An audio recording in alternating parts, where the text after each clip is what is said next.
దానవేంద్ర, ప్రహ్లాదుని పుత్రుడని ప్రేమించుచున్నావా?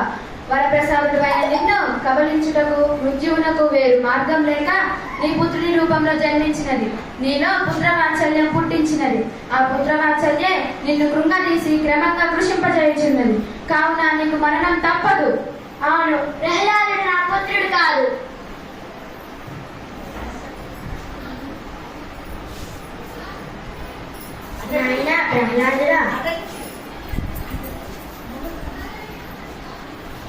నాయనా ప్రహ్లాదుడా, హరిభజన మానివేయి, లేదా నీ మనసులోనే భజించవచ్చు కదా. ఎలా తండ్రి గారి ఎదుట భజిస్తావు? నా మాట విను నాయన. ఆయనే పిలిచి అడిగిన అసత్యం ఎలా పలకగలను తండ్రి? ప్రహ్లాద, తండ్రి గారు, అమ్మా అమ్మా, నిజము చెప్పు ప్రహ్లాద, ఎవడము నీవు? ఈ సృష్టిలోని అనంతకోటి జీవరాశులలో నేను ఒకరిని తండ్రి గారు. కాదు, నీవు మృత్యువు. అది నీ భ్రమ తండ్రి గారు. కానీ ఈ కథ చూడు, నీకు మరణం తప్పదు. ఏమి, నిన్ను చెప్పలేనా? చావు పుట్టుకలు మన చేతిలో లేవు. ఆ శ్రీహరి సంకల్పం లేనిదే గడ్డి పోచు కూడా కదలదు. అయితే నిన్ను చంపితే ఆ శ్రీహరి వచ్చి రక్షించిన?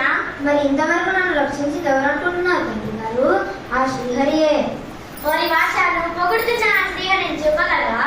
చూపగలను. నా శ్రీహరి విశ్వమంతా వ్యాపించి ఉన్నాడు. అయితే నీ శ్రీహరిని ఈ స్తంభంలో చూపగలవా? చూపగలను. ఇంతగలడంత లేడని సందేహము వలదు.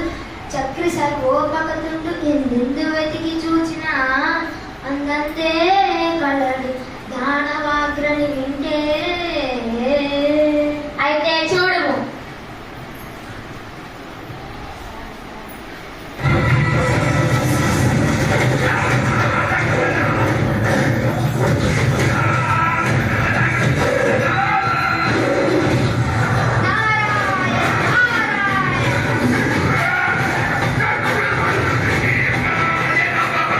ప్రహ్లాద, శ్రీహరి నీకే అవతరించాడు.